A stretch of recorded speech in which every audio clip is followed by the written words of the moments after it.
望京最为金贵俊美的谢家少主，和我八竿子打不着。可一日，他突然抓住我的衣袖，眼眶通红。一切都还来得及，我们还没有和离。这一世，我们重新开始。我啃着酱肘子，愣了愣，说：可我也没准备嫁给你啊。大家好，欢迎收看皮皮听书。谢玉，美玉无瑕，令人垂涎，是无数待嫁小娘子期许的好夫君，其中也包括我的嫡姐陈敬贤。他道：谢郎将来必会位极人臣，他定要争一争。可谢玉面冷情，对谁都不假辞色。有一日，嫡姐意外落水，醒来后，她猛地扇了我一巴掌，道：你个死恋爱脑，不许喜欢谢玉，不许嫁给他。我一脸懵地看着他，你骂自己就算了，怎么能打我？况且谢玉也不是我想嫁就嫁的啊。谢家乃钟鸣鼎食的百年世家，公主都不一定嫁得进去。我还未回神，嫡母已将嫡姐抽了出去。敢打你妹妹，我看你是昏了头了。你妹妹还没出阁呢。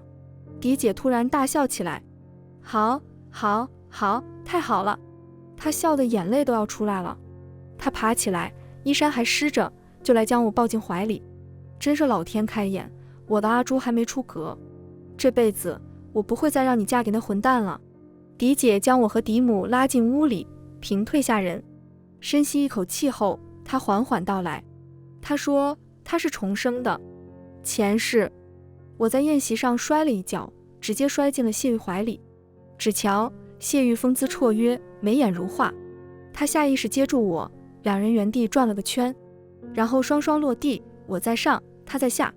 谢玉没心动，我也没心动，谢母心动了。她见我把谢玉砸到地上的样子，十分健硕。我长得珠圆玉润，脸盘子大，屁股也大，好生养。谢家一脉单传，又不许纳妾，子嗣单薄。于是他力排众议，向我家提了亲。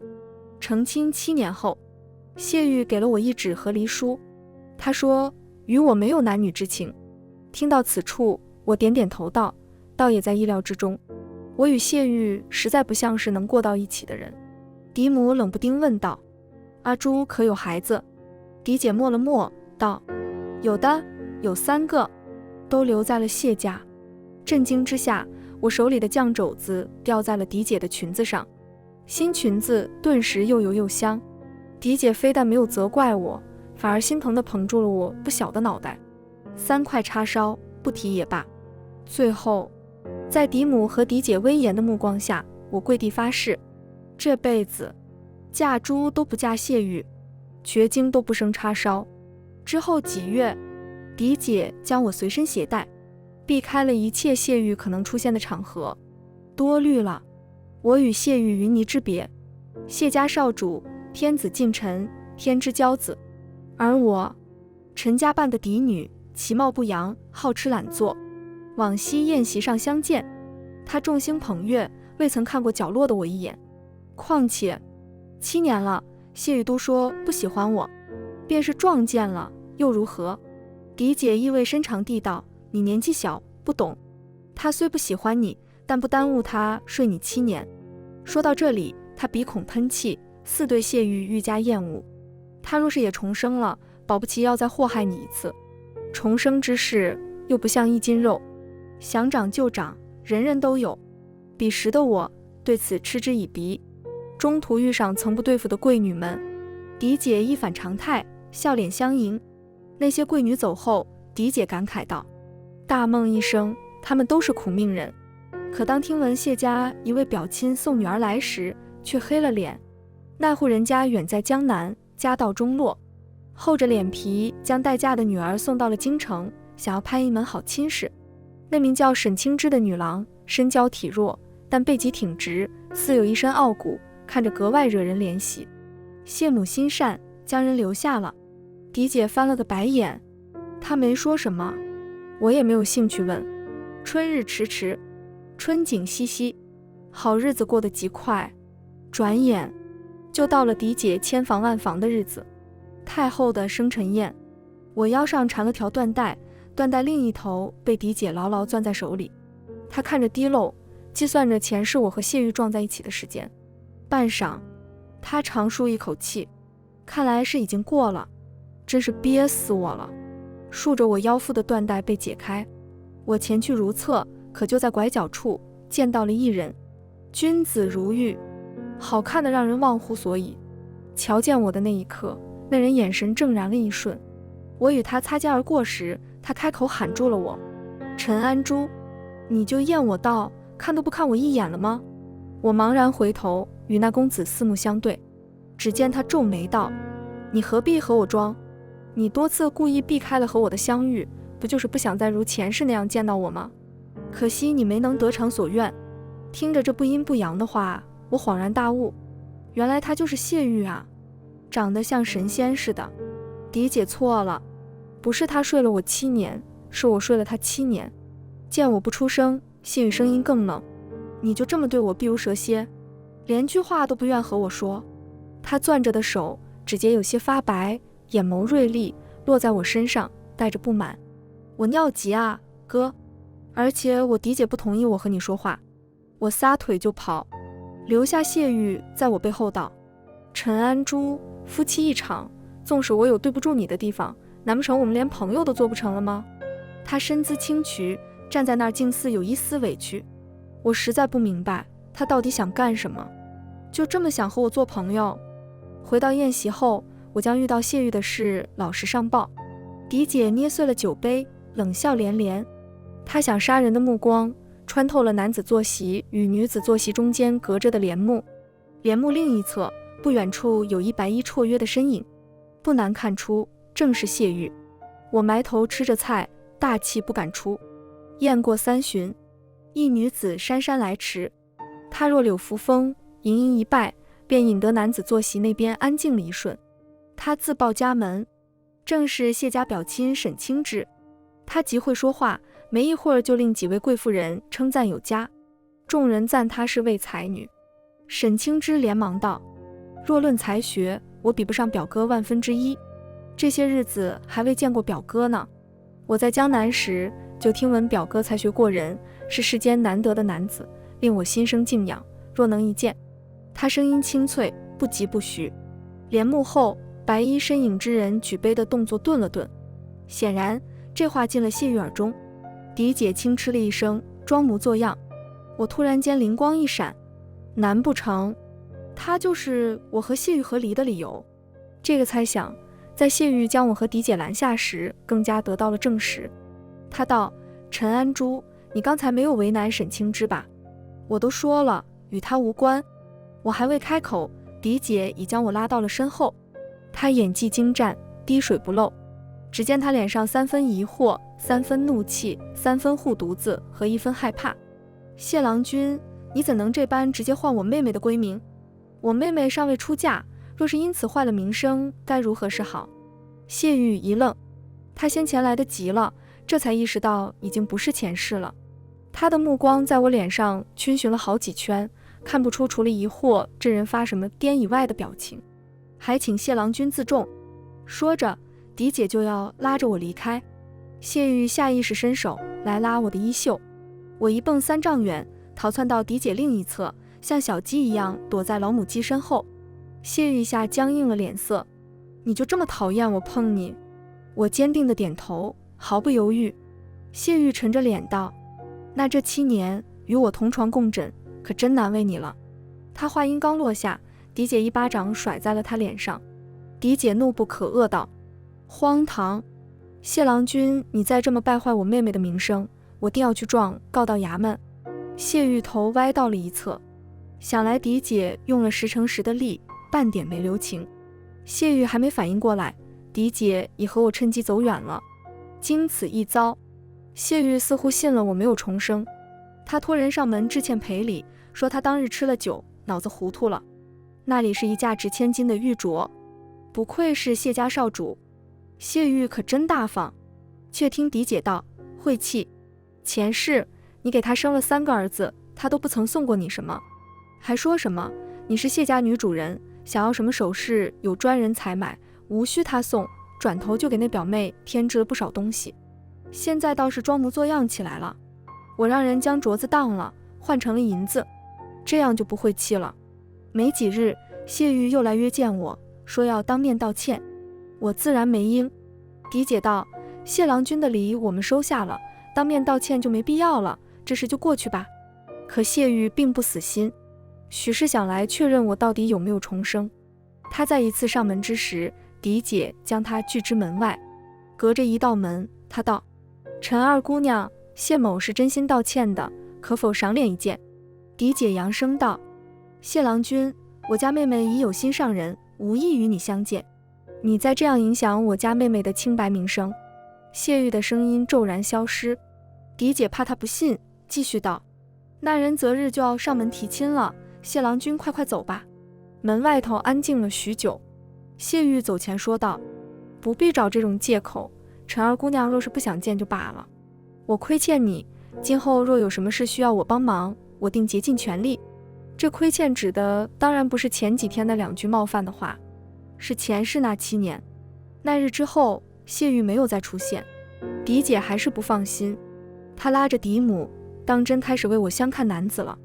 与此同时，茶楼里有人说起了谢玉与沈清之。沈清之遭遇流氓调戏，恰逢谢玉路过，英雄救美，沈清之感动泣泪，赠他诗词。谢玉怜惜美人，之后几日2人成双入对，一同赴宴。而我一连相看了好几个男子，都未看对上眼。狄姐不死心，问我到底哪里不如意，我说不上来，只道他们没有酱肘子半分重要，许是没有眼缘吧。狄姐思索几日后，派人去了江南，找一姓魏的男子。他道：那魏南亭数年后才会入望京赶考高中，后来我和离后独居，他恰好住在隔壁，对我照顾有加。他说彼时他已随夫家去了外地，不清楚我与魏南亭具体的事儿。他虽门第差了些，但你若是真心喜欢，我定会帮你。我兴致缺缺地应了声，想来是个穷书生。可当人真的被带到我面前时，我惊得掉了下巴。约见之处是在一座湖心凉亭中，来人身长9尺，一身短褂，露出的手臂肌肉虬结，虎背丰腰，高大健硕，一张黝黑的憨厚笑脸，一笑露出一口闪闪发光的白牙来。狄姐见我呆愣，补充了句：武状元。狄姐说完这话，便施施然走了，独留下呆滞的我，气氛一下子局促了起来。半晌，魏南亭指着空了的盘子开了口，他支支吾吾，但语出惊人：陈二姑娘，你真能吃，真厉害，头一次有人这么夸我。我羞涩地笑了笑：谢谢你，我也这么觉得。我想再去抓一块糕点，摸了个空，尴尬地收回了手。我喝喝茶水，摸摸镯子，摸摸发簪，突然间，我发簪上的珍珠滚落了下来，眼看着它滚进了一池湖水中。我还没反应过来，魏南亭二话没说，跟着跳了下去。落水声堪比巨石炮轰，水花溅了我一脸。侍女慌张地去找人，我趴在湖边喊着魏南亭的名字。不出一会儿，水里冒出一只骨节分明的手，牢牢抓住了岸堤。哗啦一声，魏南亭像一条黑鱼一样窜了出来，与正在盯着湖面的我差点撞在一起。他的短褂已经散开了，水珠从他锋利的下颌一路流淌，鼓鼓囊囊的胸肌和板板正正的腹肌略略起伏，不知为何叫人面红耳赤。我连忙道：找不到也没事，我有好多簪子呢。魏南亭笑了起来，像只邀功的大狗。他摊开了手掌，赫然是那颗小小的珍珠。还给你。我脑袋里轰然炸开一只烤乳猪，呆呆地看着他。他好像看着比酱肘子诱人了些。时间仿佛静止，侍女们远远张望着，不来打扰。谢玉就是在此刻出现的。雷声轰鸣，谢玉骤然惊醒，他捂住心口，听着屋外雨声。他梦到了前世，他提了和离，陈安珠没有纠缠，他松了一口气。和离后第2日，他照常去谢母那里请安。谢母没有见他，他还在生气。他是喜欢陈安珠这个儿媳的，但谢玉既然决定了和离，那定然是想了许久的事，没有回转余地。沈清之将他喊了去，比往日更加柔情蜜意，脸颊绯红，妆容精致，眼波流转。谢玉心中微微一动，但公事繁忙，未多停留。他与沈清之清清白白，他提和离时是这么和陈安珠说过，他们是知己，是朋友，并非那种龌龊的关系。陈安珠的嫡姐陈敬贤特地写信来骂了他和沈清之。下人把信送到他手上时，他打开看了一眼，通篇脏话，比例入木3分，完全不像一个久病之人能写下的。和离后第2月，陈安珠依旧没出现。谢玉已经习惯了这样的日子，除了在更衣时，他下意识喊了声陈安珠，自然无人回应，侍女也不敢应。和离的第2年，谢玉突然又想起了陈安珠，这是他这个月第5次想起陈安珠了，不多，但这个月才过了2天。桌上的菜色十分清淡，这是他的饮食喜好，和陈安珠喜食大鱼大肉不一样。不只是饮食喜好，还有许许多多地方，他都和陈安珠不一样，完全不是一路人。他皱了皱眉道：怎么没有酱肘子？这样陈安珠可吃不饱。说完，他自己都愣了。恰在此刻，下人说沈清之求见。谢玉下意识道：他来做什么？下人有些疑惑，往日表小姐来见谢玉都未说过理由，谢玉就会让她进来。下人连忙道：小的去问问表小姐。谢玉摆摆手：别问了，让她走吧，我没空见她。这些日子沈清之3天2头来，自然不是什么要紧事，不是来和她探讨诗词，就是来关心她天冷加衣，红袖添香，温柔小意。她若是要再娶，应是这样的女子，而不是陈安珠这样的。他在提和离前是这么想的，现在当然还是这么想的。他出门时听到有人八卦道：东街那小寡妇又嫁了。谢玉停住了脚步，寡妇怎么能又嫁人了呢？他好像从来没想过陈安珠还会再嫁人。当夜，他终是忍不住，差人去打听了陈安珠的近况。来回话的下人道：陈安珠已经不在望京了，独居在青州养病多年的陈家大小姐3个月前突然去了，陈家二小姐去奔丧了。听他的邻居说，陈家二小姐没有回来的打算，她走时也不是一个人走的。谢玉折断了毛笔，不会再回来了。那夜他坐到了天亮，他想不通，陈安珠为何能这样狠心，狠心到这么久都不来看他一眼，狠心到连3个儿子都不要了，就这样与旁人一走了之。无论他怎么厌他，他都是孩子的母亲，不该如此冷漠。大梦一场，幸而只是梦里的前世，他不会再耽误陈安珠，陈安珠也不会讨厌他。他并不信陈安珠不是重生的，若他不是重生的，怎么会一次又一次避开和他的相遇？当然，他也不约而同地避开了。有前世的感情基础在，他们虽做不了夫妻，但可以做朋友，或是做知己，就像梦里他和沈清之那样。想到这里，他忍不住勾起了唇角。陈安珠与知己2个字似乎怎么也挂不上钩，可他有些贪恋，他一边往嘴里塞东西，一边安安静静听他说话的样子。想来与他做知己好友应是不错的体验，只是为何他总是想去寻他？芭蕉叶晃动，滴滴答答，雨落到天明。天明之时，他决定去找一找陈安珠。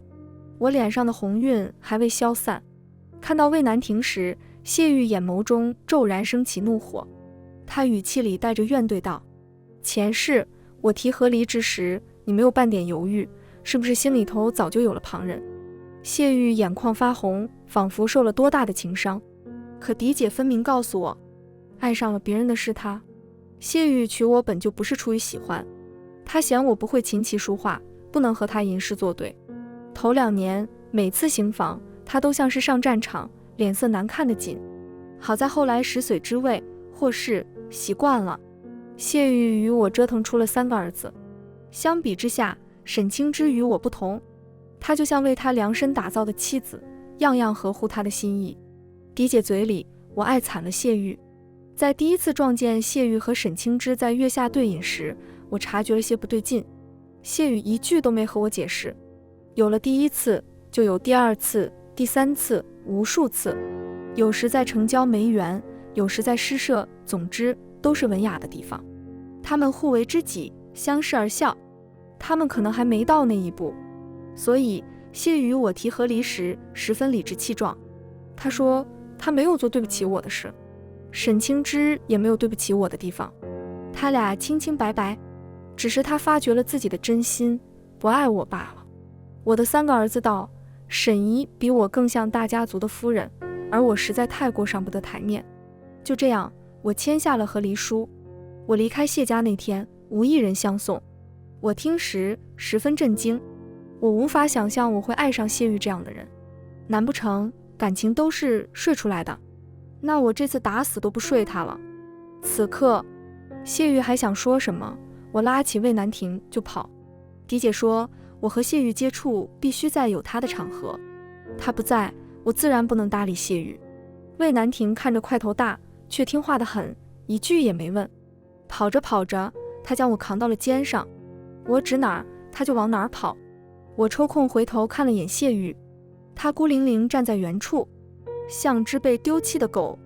回到陈家，狄姐问魏南亭道，你瞧我家阿朱如何？魏南亭一张黑脸涨得发红，又土又俊。二姑娘是顶顶好的。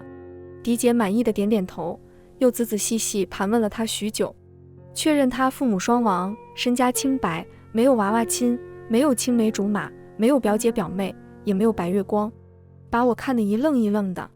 得到满意的答复后，狄姐问魏南亭道，往后我会用阿朱的零花钱资助你，你金榜题名后定要千倍百倍回报他。至于是用银子偿还，还是用别的什么，你们自个儿商量。说着，他命人送上来了一份合约。我还未反应过来，魏南亭已签字画押。魏南亭走后，我才壮着胆子开口，阿姐，我没。他来后，你连梅干菜扣肉烧饼都忘了啃了，我还有什么看不出来？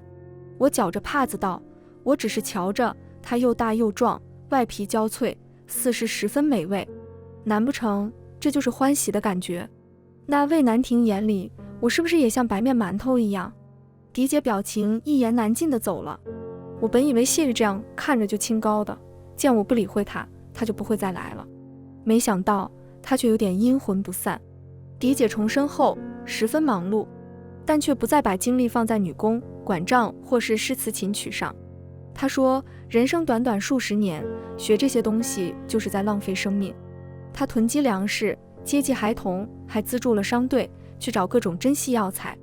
父亲本来有些异议，但在和嫡母、狄姐长谈后，不再干扰她。至于狄姐的婚事，据狄姐说，她前世嫁给了王家公子，那人却如她所料，后来官至3品。王家也同前世那样来提了亲。我躲在屏风后看了一眼，前姐夫俊朗挺拔，端庄博学，可不知为何狄姐这次不愿了。父亲婉拒道，还想把狄姐留在身边2年。王公子闻言有些讶异。之前狄姐虽看上了谢玉，但她懂得不把鸡蛋放在一个篮子里的道理。谢玉如天上月，大概率是捞不着的。这王公子就是狄姐的首选。王公子自然也不只接触了狄姐一位女子。王公子走时眼里有些不甘，第2日他就约了狄姐相见。狄姐将他的信烧了，让下人去传话，就说我无暇去见他，王郎君是个聪明人，自是明白我的意思。我问狄姐，是不是王公子前世做了什么对不起狄姐的事情？不想，狄姐摇了摇头，他没什么对不起我的，他给了我正妻之尊，在我无孕5年后才纳妾，更不曾宠妾灭妻。只是，狄姐嘴角勾起一抹笑，只是后来我生了病，他将我送去青州养病时也毫不犹豫，娶平妻也没耽搁。他确实没什么对不起我的，他只是走的每一步都是对他最有利的。从古至今，男子就是这样，他们似乎天生就知道在什么时间就该做出什么样有利于自己的选择。我没有狄姐那么多感慨，只听见了关键字，她生了病。小娘难产离世，我自出生就被记到了嫡母名下。据说我的小娘曾是父亲的青梅竹马，有嚼舌根的说嫡母定会养废我，可若能躺一辈子，那也是许多人求都求不来的。我若勤奋些努力些，也不过是从张陈氏变成了李陈氏、谢陈氏，为旁人结果，让旁人摘桃。自小狄姐就护着我，我没多大志向，已经很知足了。我就着狄姐衣袖嚎啕大哭。狄姐道：哭什么哭，又不是治不好。你不知我有没有嫁给魏南亭，是不是因为你死得早？狄姐未料到我这般聪明，顿时哑口无言。最后她妥协下来，说今生一定好好养着，不让自己再生痨石子病。我用她的衣袖擤着鼻涕，控诉地看着她。她哄了我许久，最后无奈带着我去了望京最大的酒楼。菜足饭饱后，又带我去挑首饰。我带着根牡丹花簪，这才勉强重新挂起笑脸。我好看吗？我一转头，竟瞧见了谢玉。谢玉的目光落在我脸上，她今日穿了身素白长衫，戴着玉冠，墨发梳得一丝不苟，比前2次见时更加精致俊美。她微微失神后，眼眸中浮现惊喜和得意。陈安珠，你再努力，今生我也是不会娶你的。她还没说完，就被我撞到了旁边。你挡路了。她被我撞了个趔趄，却不恼。她有些无奈地看着我，似乎认为我是被服了面子而耍脾气。狄姐将我拉到身边，冷笑着瞥了谢玉一眼。谢郎君，我们还有事先走一步。狄姐不想搭理她，拉着我离开。可瞧着谢玉，我不知为何心里突然冒出一阵火。她凭什么能与我狄姐一起重生？我越想越气。终于在谢玉错愕的目光中，我一拳砸在了她脸上。谢玉像只白蝴蝶一样踉跄地倒了下去，她的手压在了摔碎的茶杯上，刹那间就见了红。可她恍若未觉，只是不可置信地看着我。陈安珠，你怎么能打我？回答她的是我的下一记重拳。刚被狄姐抚平的情绪如炸开的锅炉。凭什么？我狄姐英年早逝，她呢，是不是带着3块叉烧活到了7老8十？我平日吃得多，动的也多，可不是虚胖。我跨坐在谢玉身上，拳拳到肉。很快，谢玉没空说话了。谢家的下人被狄姐和侍女趁乱挡在人群外。过了许久，狄姐才来拉起我。好了好了，谢郎君也不是故意。我顺势站起离开。谢玉艰难地唤我名字。她鼻青脸肿，头发散乱，看起来格外凄惨。但不得不说，她长了一张好脸，此刻倒别有一番风味。可惜我不喜欢这样干巴的。陈安珠，你这般讨厌我，是不是因为你还爱着我？因爱生恨罢了。我回头踹了他一脚。我和你不熟。谢玉闻言，眼睛眨了眨，含笑地看着我，仿佛已经看穿了我的嘴硬。狄姐打量着他，唇边勾起一抹冷笑。她道：谢郎君可收到我从青州寄来的信了？谢玉怔愣片刻后，猛然瞪大了眼睛。他这般聪慧，当然听懂了。重生的是狄姐，不是我。他这才确认，我不是和他度过了7年的谢陈氏，不是曾与他生育了3子的陈安珠。我们现在只是2个陌生人。我对他的骚扰只感到厌烦。狄姐与我走出很远，谢玉依旧呆呆地坐在地上。当夜，我做了很奇怪的梦。梦里，我出嫁了。小轿子摇摇晃晃，一路摇到了谢家。谢家公子芝兰玉树，前途无量，所有女子都羡慕我，连狄姐都说我嫁得好。我没有多少欣喜，只是觉得麻烦。可我若是不嫁，坏了陈家的名声，影响狄姐的婚事，还要连累嫡母背嚼舌根。罢了，那就嫁吧。洞房花烛夜，传闻中的望京第一美男子站在了我面前。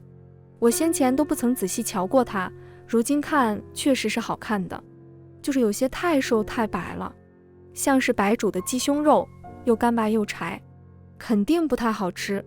谢玉清冷的眼眸淡淡的睨了我一眼，道：这婚事并非我所愿，往后我会给你谢夫人的尊荣，别的你不要奢望了。神经，不是你所愿，何不和你娘说清楚？我翻了个白眼，倒头就睡。站在窗边的谢玉惊讶了片刻，也爬上了床，与我同眠。可睡着，他的手摸上了我的腰。你需要尽快诞下谢家子嗣。前脚刚说完不欢喜我，后脚就要和我生娃。迪姐常说我不够聪明，我确实不太聪明，因为我实在不能理解谢玉的脑回路。罢了，总归要生的。我反客为主，将谢玉一把压在了床上。后来的事，只能说实在是味同嚼蜡。他的骨头硌着我了，他果然像鸡胸肉一样难吃。我逼他就范时，谢玉涨红了脸，似想说我不知廉耻。可这床榻上，不知廉耻的又不止我一人。他恼了，冷淡了我整整半年。好在谢母眼光确实不错，我特能生，一下就怀了。我与谢玉相敬如宾，他虽冷淡，但也不会为难我。我日子过得挺好的，可旁人不这么觉得。他们觉得我刚成亲就失去了夫君的宠爱，应是十分痛苦的。我与谢玉关系突然变化的契机是，我路过酒楼时，顺手救了正被灌酒的他，而他用身体回报了我。就这样，我怀了2胎。不同的是，这次他对我格外照顾，当真像孩子的父亲一样。他也像许多孩子的父亲一样，有个红颜知己。沈清之与他在我眼皮子底下相约吟诗作对，把酒言欢。我不在意，第一次撞见时，甚至觉得有点不好意思，打扰了他们的雅兴。我匆匆离开，可谢玉好像会错了意，以为我吃起了他的醋。你是谢家主母，应有容人之量。他义正辞严道。我与清之清清白白，你不该这么不给他面子。他带我为沈清之赔罪，给他送去了许多价值千金的礼物。谢母知道后，将谢玉叫到跟前，骂了一顿。转头，谢玉又把这笔账记到了我身上。他深夜进了我的屋子，将我折腾了一顿。我百思不得其解，赏我是这出，罚我也是这出，这是什么镶金的狼牙棒吗？日子就这般过着。谢玉又粘人又烦，情绪还敏感，动不动就要冷脸。3个孩子也随了他，他们知道自己的父亲位高权重，争相模仿父亲，又努力在父亲面前争宠。我有时想要说2句，可总被谢玉和谢母打断。罢了，反正他们仨姓谢，没有我，也有的是人叫他们。我本以为这样的日子会持续到我升天之时，可没想到，随着沈清之与谢玉交往越来越密切，一切有了转机。谢玉似乎终于下定了决心，要把我这个从一开始就不是他欢喜的夫人休了。那实在是太好了，我就像坐牢30年，突然天下大赦，被放了出来。出来当天，我就去吃了30只酱肘子，邻桌的人看得目瞪口呆。这时有一人走来，笑着道：姑娘可还记得我？那年我上京赶考路上差点饿死，你给了我1只酱肘子。我睡到了日上3竿，醒来后又仔仔细细回忆了一遍梦里的情节。谢玉真的讨厌，魏南亭真的好吃。魏南亭很是争气，他提前2年高中了。他中午状元那天躲过了绑下群殴围堵式捉婿，来了我家。父亲早有了准备，他瞧了眼屏风后的我道：此事也要看我家安珠的意思。我羞怯地对着父亲疯狂点头。狄姐将我从屏风后拉了出来。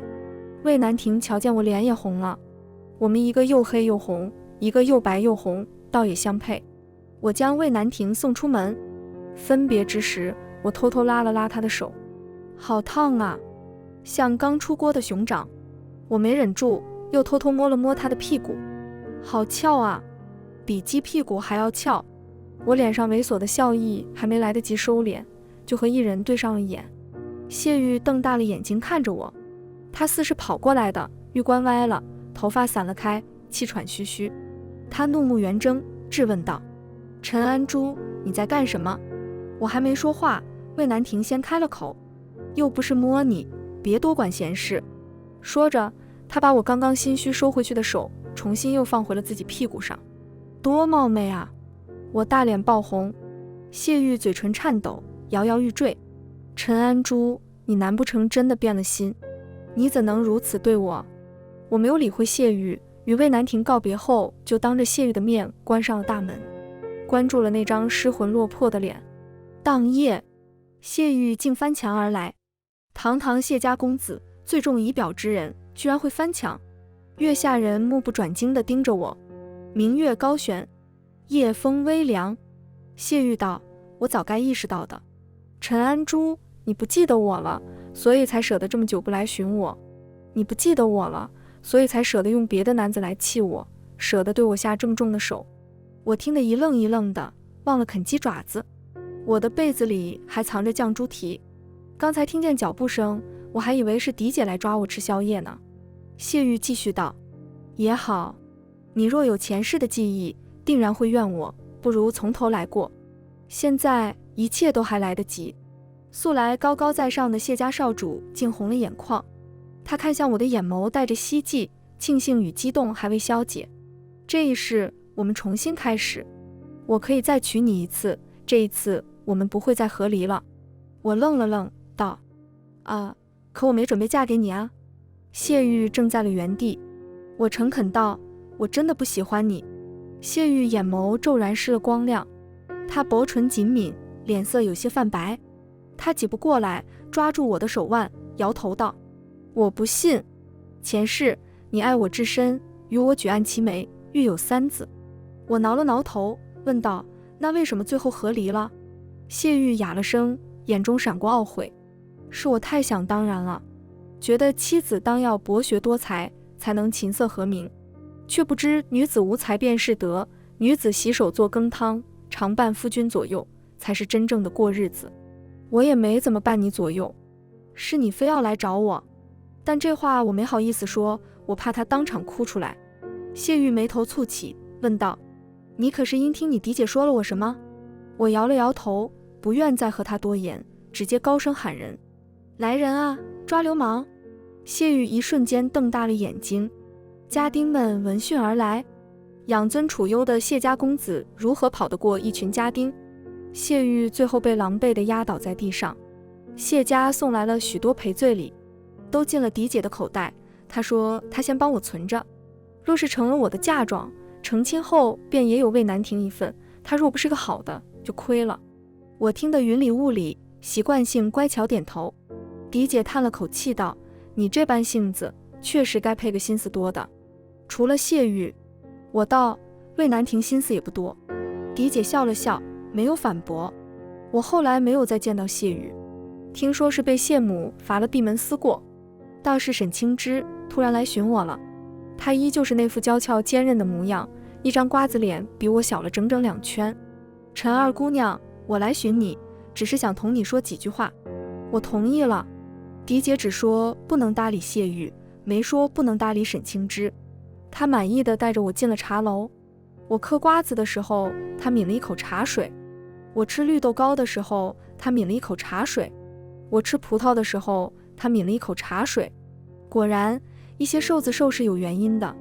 陈二姑娘，你其实是个聪明人，知道表哥对你这种女子只是一时兴起，你若是答应了他，他很快就会腻了，然后发现你并非他真正想要的人，他想要的还是一个能和他吟诗作对，有共同兴趣爱好的女子。我震惊地看着他，这都被他知道了，不愧是才女。许是我眼中的惊叹太过明显，沈清之气势都下去了不少。嗨嗨，我来寻你也不是别的意思，就是想让你认清这件事，不要一头栽进去，不然等几年之后再被休弃就得不偿失了。我想了想道：那你想嫁给谢玉吗？我直白的话令沈清之一时僵住。你既说谢玉不是个长情的人，为何对另外一类女子就会长情？我嚼着糕点，有些疑惑地道：而且表妹应该管不到表哥的婚事吧？他非谢玉正事，为何像是敲打外事一样来找我？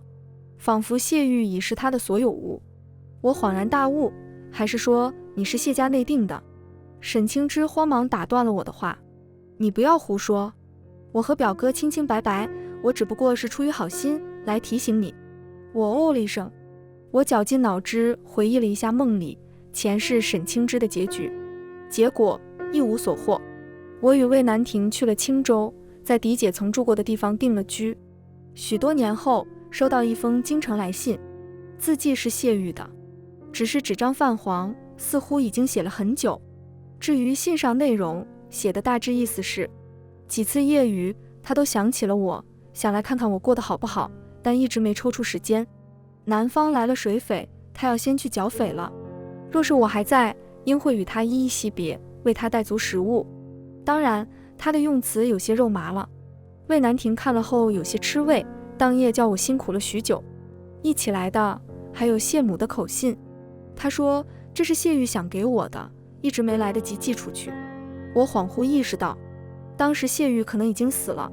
我一拍脑袋，豁然开朗，原来早死的才能重生啊！那沈清之应是嫁给了别人吧？沈清之黑着脸起身告辞。出了茶楼雅间后，我们又在茅房门口相遇。他脸红了，有些扭捏。我打了个饱嗝。我与魏南亭成亲那日，嫡姐送了我18个俊俏家丁。魏南亭是入赘的，所以婚后日子也没怎么变，就是我吃的更多了，毕竟体力消耗更大了。但出乎意料，魏南亭并不想让我生孩子。他说我的小娘就是生我识去的，他不放心。我拍着胸脯告诉他我可能生了。他咬牙切齿问我是如何确定的。我说我在梦里生了3个，但保量不保质。魏南亭又问我是同谁生的，我一下闭了嘴，但他竟瞧出了端倪。他许是比我料想中聪明了点。这个猜想在往后很多年越发得到证实。他的官职越来越高，比前世厉害了许多。有人说他已是大将军，还做什么赘婿，应当立马还宗，重立门户。魏南亭当夜拿着把大刀立在了嚼舌根的人的床头。你若让我娘子和我生了误会，就用你这颗项上人头来谢罪。然后就没人说了。彼时嫡姐已成了赫赫有名的女商人，她走南闯北，过了自己想过的日子。前世因生孩子坏了的身子，这辈子格外健康。至于谢玉，她自请去了青州。走之前，她曾来寻我，雨声悦耳。她站在不远处的屋檐下，看了我很久。她道，她前世死在与我和离的第3年，她接了治水匪的活，那些水匪就要逼近青州了，她毫不犹豫的就去了，然后死在了青州城外江水边，没有看到我最后一眼。这事其实我已经知道了。其实谢母曾来寻过我，自己的儿子突然变了个人，整日来找我，她自然发现了端倪。她接受了重生之说，也很快摸清了谢玉身上的事。她说她的儿子自是傲物，在感情上最后摔一跤，再正常不过，只是没想到他会摔得这么惨。我不觉得惨，比他惨的人多的是。他不过是接受不了我走得这么潇洒。云卷云舒，我与魏南亭春去秋来，再也没听到谢玉的消息。全文完，皮皮听书感谢您的观看，每天上新精彩小说，喜欢就订阅吧。